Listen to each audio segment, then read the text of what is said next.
What up, brawlers? Welcome back to Throwing Hands. As Daniel and I will be previewing arguably the biggest fight card of this year, UFC 254. Am I right on that one? Yeah, 254. All right, Daniel, how you doing? I'm doing great, man. Happy to be back. Happy to be back. All right, so we're just gonna hop right into it. Let me open my notes real quick. We have Nathaniel Wood versus Casey Kenny. Nathaniel Wood coming off a dub against I can't remember his name off last time he was on Fight Island. Casey Kenny coming off a nice win against Haley Alatang 4 weeks ago on Fight Island. What are your thoughts on Nathaniel Wood? Nathaniel Wood is pretty diverse. 9 knockouts, 5 submissions. Was a decision win that he got against John Castaneda back in July. So it's a relatively short turnaround for him. It'll be the third time he's fought in 2020. Took just the 4th loss of his career back in February when he got knocked off by John Dodson. But he's been in the UFC since the middle of 2018. He's only lost once in that time. And his first 3 wins came by submission. He has a couple of rear naked chokes and a Darce choke. A submission to his credit. Got a performance of the night for that Darce choke in his debut. Had that TKO loss by punches and then a decision win this past July. So for the most part, for Nathaniel Wood, he's going to be looking for a sub. At least that's the way it's gone since he's been in the UFC. It was a little more balanced in that John Castaneda fight, and he certainly has a bunch of knockouts since before he came to the UFC, particularly during his time in Bellator as well. Or he only had one fight in Bellator, actually, but in his time outside the UFC, he picked up 9, and I think it's just a matter of time before we see him go back to that diverse style.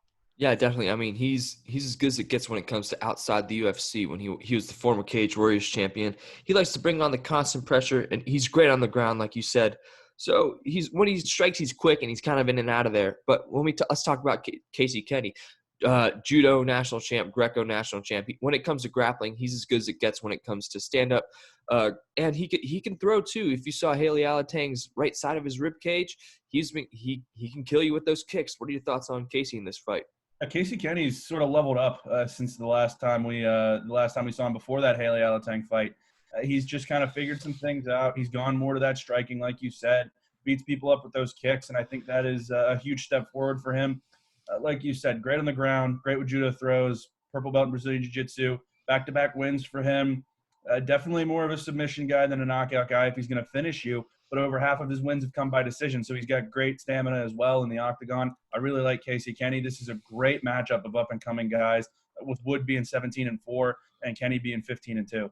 All right, definitely. So let's talk about what's the keys for these guys. I think Nathaniel Wood's best option is to definitely get this on the ground and just gut it out. But when it comes to Casey Kenny, he can handle himself on the ground, but I think his best option would be clinch work. Don't let Nathaniel Wood get too much of a hold of him to bring him down. What are your thoughts on that?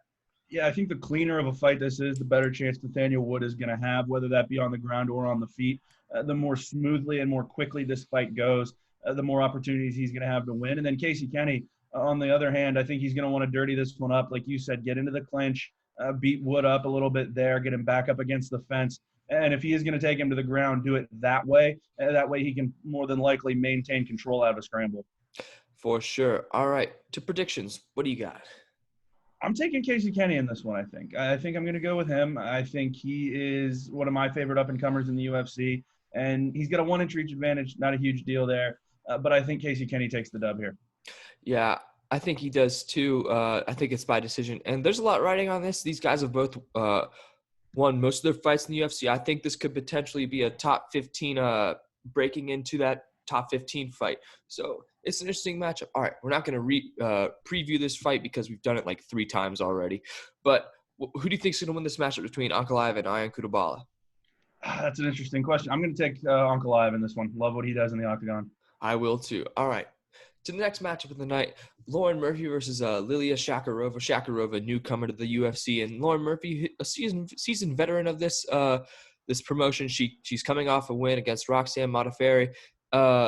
Lilia Chakarova is not someone to look over. What are your thoughts on her?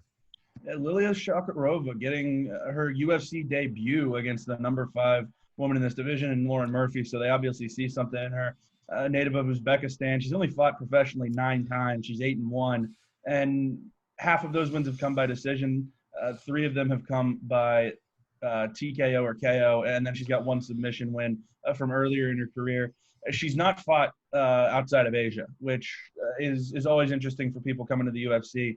that you've never seen them in, not necessarily a Western style of MMA, but it's just a lot harder to get information on people coming from Russia and coming from Asia as well. So it's always a little bit of a guessing game with what some of these fighters that haven't fought outside Asia are going to bring to the UFC. I think it's going to be really interesting to see her take on Lauren Murphy. And obviously, they wouldn't have made this match if they didn't think she was going to be able to hold her own against the top 5 contender. Yeah, definitely. She's a really interesting match for Lauren Murphy. She likes to shoot a lot. She's also very aggressive, and she has a high guard. That's one thing to note. So I think, like you said, this is going to be a tough matchup for Lauren Murphy. It won't be a cakewalk by any means. But when we talk about Lauren Murphy, she got into jiu-jitsu with her kid, and then she just fell in love with it. She fought her first pro fight 6 months after getting into jiu-jitsu, and she just never looked back. She's very strong, as we saw in that Roxanne Modafferi fight. She kind of out-grappled Modafferi, who's very talented on the ground herself. What are your thoughts on Lauren Murphy coming in this fight? I mean, age 37, Lauren Murphy's kind of fighting at the best we've ever seen her. 8 knockouts and 13 wins, 5 by decision, never submitted anybody. But back-to-back wins by decision against Andrea Lee and Roxanne Modafferi this year in 2020. And those last 2 fights, she's looked as good as I think we've ever seen her. But she's still fought with the best of the best. She's got losses against Liz Carmouche, Caitlin Chikagi, and so she's fought at a high level for a really long time. She's been in the UFC going back to 2014, and she was a high-level fighter in Invicta before that. She was really an up-and-comer in Invicta when the UFC really kind of took over the women's MMA game back in 2014. But Lauren Murphy, very talented, and like I said, she's at a level that I don't think we've seen her at before in her career with these back-to-back wins. 3 straight wins, actually, 2 over some pretty tough contenders. Yeah, definitely. I'm not going to add too much to that. I think let's go on to keys here. I think Murphy kind of has to dirty this one up, just clinch it. She's probably stronger than Chakarova from what I've seen. And I think if she just makes it a tough fight for Chakarova, I think she gets the win. And for Chakarova, I think she just has to pick her shots and play the game smart. What do you have to say? You summed it up perfectly for me there. All right. So what are your predictions? I think Lauren Murphy wins this one. Again, it's hard to get a kind of a beat on Chakarova, this being her UFC debut, having never fought outside of Asia. But I think Lauren Murphy might be a little bit of a bridge too far for her making her UFC debut. I'm going to have to agree with you. I think Lauren Murphy gets this one by decision. All right. To another event here, Jakob Malcoon versus Phillip Hawes. Malcoon making his debut out of Australia. This dude's got heavy hands. And Phillip Hawes, the man who Julian Marquez beat, whom we had on our show to get on to the UFC roster. But Phillip Hawes has found his way back onto the UFC roster. But what are your thoughts on Malcoon? Jakob Malcoon, obviously, and for good reason, there's a lot seen in this guy. He's only fought 4 times professionally. He's already coming to the UFC, and he's 4-0 in that time, which makes sense, and won both of his fights as an amateur. So he's only been fighting since 2015. He hasn't fought particularly often as a professional, just 4 fights since he debuted in 2017, but he's already in the UFC. He's got 2 wins by KO, 2 by decision, fighting out of Australia, but just a very talented guy, heavy hands, and he's a big middleweight at 6'1", coming in at his last weigh-in at 186 pounds. So he's an inexperienced guy. You have to say that. He's fought on an actual card 6 times, and 2 of those were amateur fights, and his 4 professional fights are spread out over 3 years. But still, he's a very talented guy. He brings a lot to the table, and I'm excited to see what he can do in a UFC octagon because this guy's getting pushed to the moon, and it's happening quick. Yeah, I am too. I mean, I looked up some of his highlights yesterday. He's very persistent. He's very refined and powerful. I think he's also very strong. He'll just hold you down when he gets to the ground. But kind of the same thing as Phillip Hawes. Refined striking, he's powerful, but he likes to clinch a lot and just kind of dirty it up a little bit. What are your thoughts on Phillip Hawes? Yeah, Phillip Hawes is a really interesting fighter. As you mentioned, took a loss to Julian Marquez on the Contender Series back in 2017, rattled off 4 wins in a row, and the 4th was a Contender Series win back earlier this year, actually last month in September, so this is a quick turnaround for him, and he had a first-round KO in that fight. So Phil Hawes has just turned things around really since that Contender Series loss back in 2017. Looked like he took some time off, didn't fight in 2018, came back in the middle of 2019 with a fight in Bellator, then a couple in Brave CF, and then finally that Contender Series fight. And he's just looked on another level since he took that time off, since he had that loss to Julian Marquez. And here he is getting matched up with a massive prospect in Jakob Malcoon. Yeah, definitely. So let's go to keys here. I think they're both similar when it comes to styles. They both like to clinch it up. They both like to put pressure. So I don't think this fight will last very long, but I think and they're both very similar when it comes to reach and leg reach and everything. So they're very similar fighters. I don't know what the keys would be. I think they just need to pick their shots. I think whoever takes the most time, takes their time the most, thinks it through, will win this fight. What do you have to say? I think octagon control is going to be big in this because, as you said, these guys really like to dirty things up, really like to bring it in close. And I think whoever is able to control the center of the octagon, keep their opponent moving backward and back on their heels, I think is going to have the best chance. Whoever that may be, I'm not sure. But whoever can take that kind of advantage more than likely early in this fight, I think has the best chance to win. Definitely. So who will win this fight, Daniel? This is tough because these guys, Phillip Hawes has been around for a little bit longer, but even he only has 10 pro fights. Malcoon only has 4.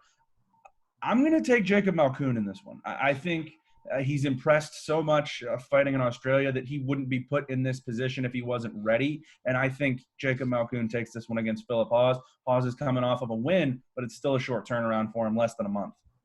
I completely agree with you there. All right, to another event right here, Alexander Volkov versus Walt Harris. Volkov coming off a brutal loss against Curtis Blaydes. Curtis Blaydes ended the 4th most takedowns in a UFC fight with 14 in their last fight, but he didn't take too much damage. And against Walt Harris, who we thought he had Alistair Overeem in that first round back in May, but he took the L against Alistair by TKO. What are your thoughts on Walt Harris coming into this fight?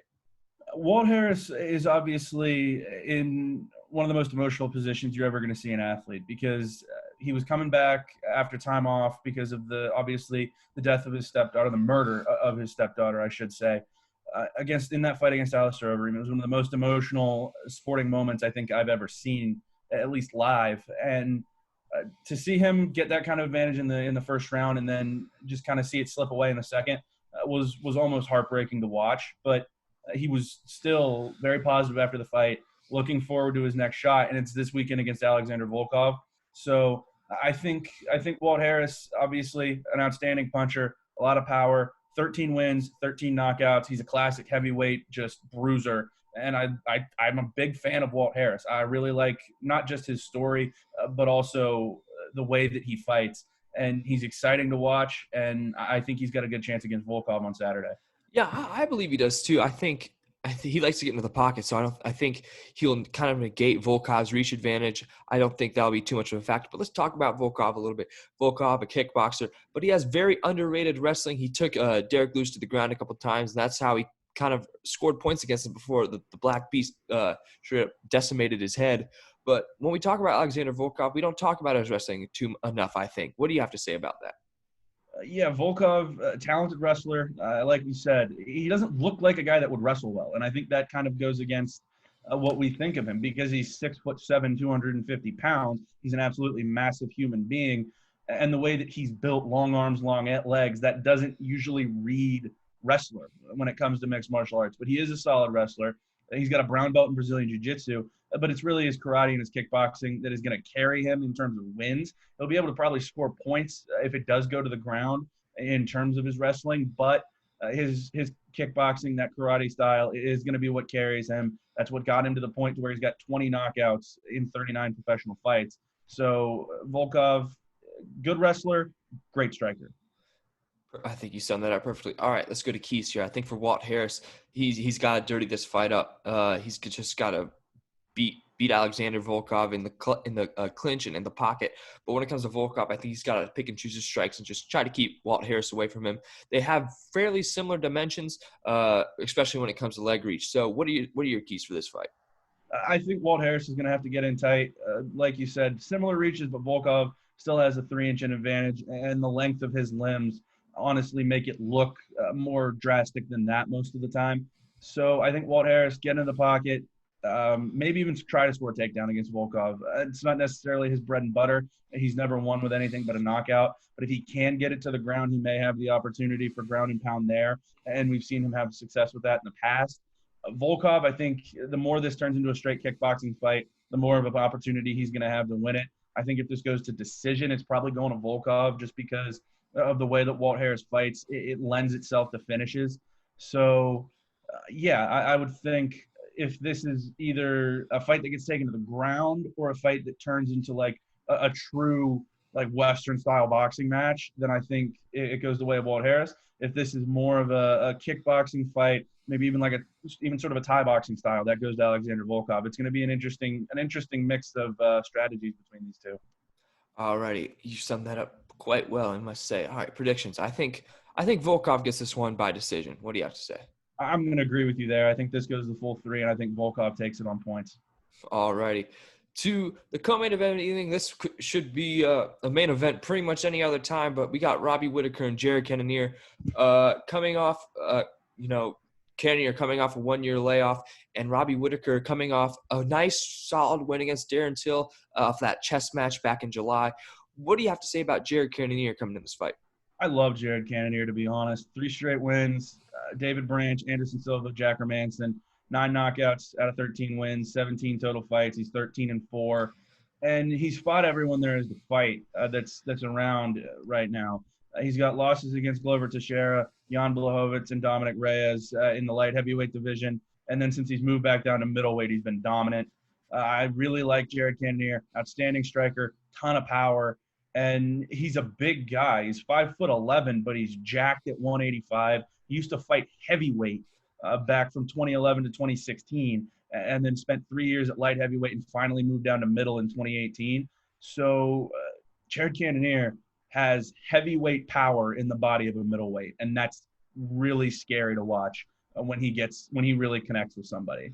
I'm not even going to add anything, but I'm going to talk about Robbie Whittaker real quick. So Robbie Whittaker, karate background, along with a small freestyle wrestling background. He's one of the most refined yet powerful people in the UFC.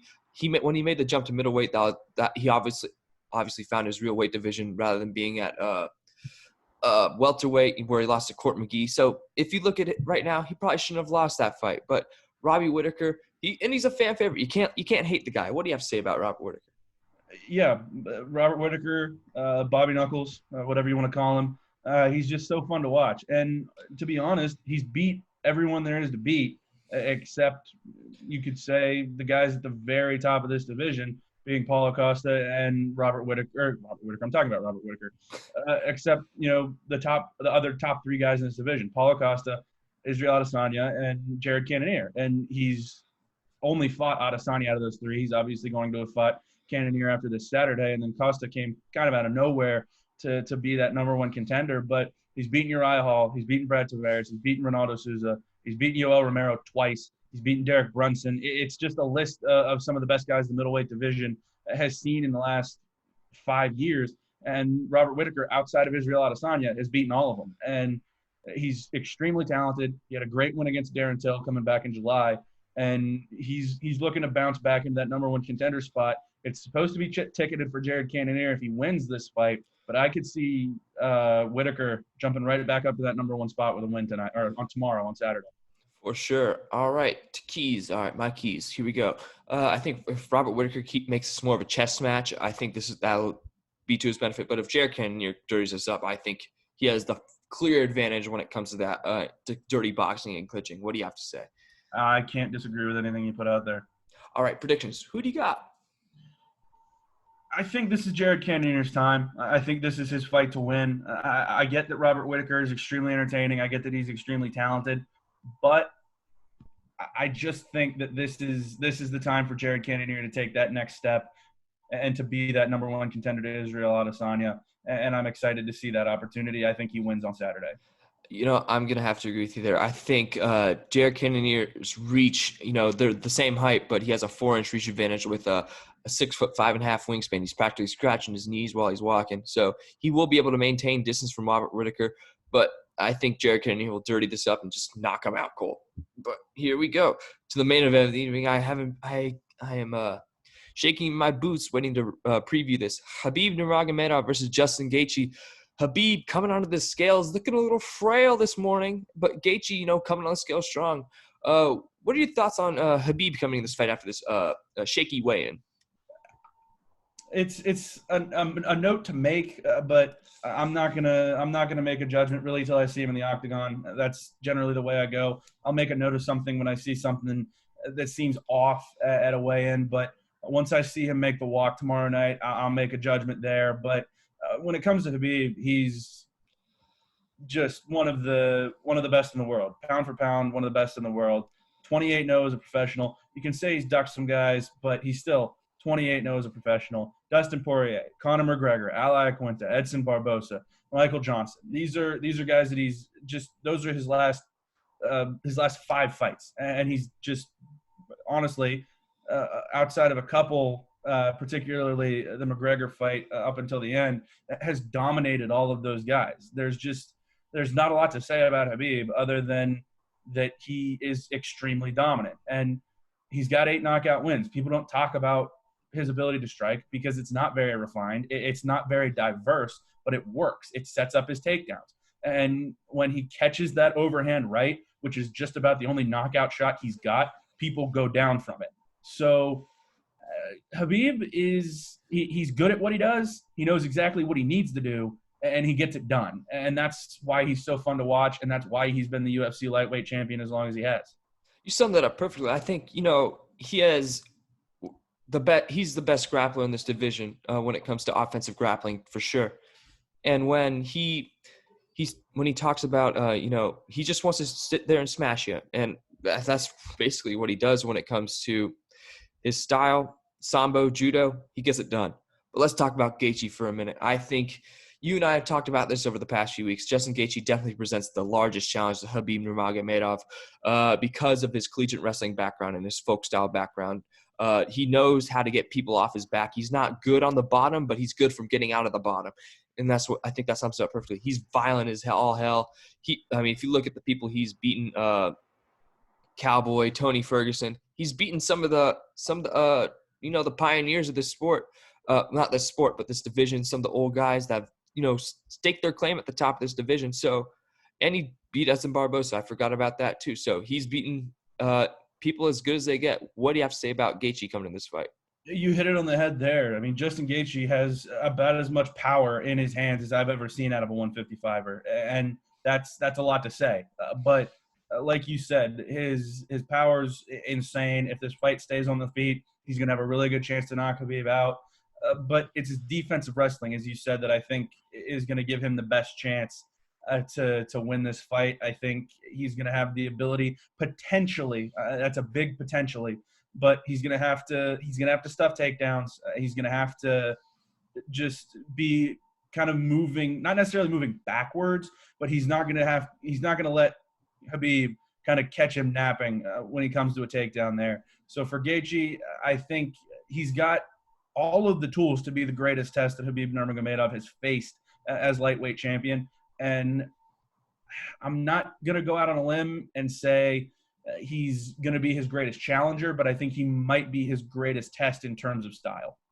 Yeah, I think you summed it up perfectly. I think he presents Khabib with the style that he possesses. Khabib has to figure more out.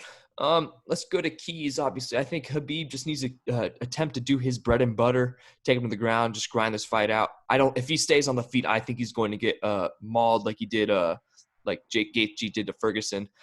But I think Khabib knows what he's going to do, and he's just going to try and take it to the ground. And for Gaethje, I think stay on the feet, but I think he'll be able to snake his way out of a few takedowns. What do you have to say? Yeah, I completely agree. I think Khabib, if he can get this fight to the ground and maintain top control, like you said, Gaethje does a good job slithering out. But I think if Khabib controls this fight on the ground, stays in top control, he wins this one. I think if Gaethje keeps it on the feet, then he's got a great chance to beat Khabib, but I don't know that it would be a guarantee. All right. Predictions. What do you say? I'm not going to bet against Khabib Nurmagomedov if somebody knocks him off his pedestal. I'm not going to do it. You can't do it. He's 28-0. He's got 4 or 5 defenses of this title. I'm not going to bet against him until somebody knocks him off. You know what?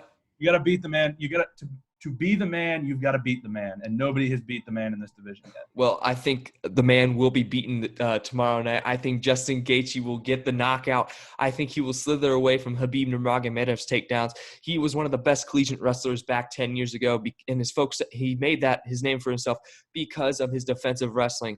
I think Khabib's, yes, his style is unorthodox, but Justin Gaethje has managed to avoid takedowns from good wrestlers. I think Justin Gaethje will win this fight via knockout. All right. Respect it. Yes. I mean, if Khabib wins, I mean, I'm obviously not going to be surprised, but, you know. All right. Okay. Do we have any news that you want to talk about? Leon Edwards has been booted from the UFC rankings, largely because he's just been turning fights down. But, yeah, Leon Edwards, it's a little bit of a weird situation. He hasn't fought in a while, allegedly turned down 3 or 4 fights in a row, has now had some back and forth with Khamzat Chimaev. This is a developing story, I guess you could say, as we go along, because nobody really knows what's going on with Leon Edwards. Yeah, I have to agree with you there. I think, you know, if you're denying fights like that, I mean, I think Dana White did what he had to do personally. I don't see a reason. Yeah, like if you look on the Fight Pass rankings, he's already been booted. If you want to get Fight Pass, I highly recommend it. But make sure you manage your time on that website. But I think it was worth it. But now, you know, Khamzat Chimaev, they finally have an opponent. So good for them, I guess. There's nothing else I really have to say. But what do you have to say? Anything else? I just had one note, and it's less of a big news story and more of just a little funny thing. Not funny, a fun thing to take a look at. Frank Mir's daughter, 17-year-old daughter, Bella, just won her professional debut in the Icon Fighting Federation, which was streamed on Fight Pass, I believe, last night. Thursday night. And so Frank Mir's daughter is 17 years old, fighting professionally, and is 1-0 as a pro. So that's, for people that have been watching mixed martial arts for a long time and remember Frank Mir is one of the best heavyweights in the world, that is I'm sure that's an interesting note to make. You know, I respect Bella Mir. Obviously, you know, she's going in there beating other people up, but I wouldn't let my kid do that, man. Like, she's literally a kid. That's the thing. She's not minor. She's 17 years old. Like, you know, her brain is like partway through development. Like, you know, one knockout, her brain just stops developing. I mean, obviously, I respect the decision, but personally, nah, not my kid. I don't know if you saw this today. John Anik was saying about his contract that the UFC can just terminate him at any time. It doesn't matter. That's interesting. Like in his like he says he commentates for his job every time. So I thought that was interesting. I mean, you gotta love John Anik. You can't gotta love the guy. All right, you have anything else? That's it for me. All right, that'll do it for us for this preview of UFC 254. I can't wait for tomorrow. Me neither. How are you gonna do this because of TCT? Probably we'll be dual screening it there in the U92 studios. Alrighty, well, we'll see you guys next time for a review of UFC 254. Peace out.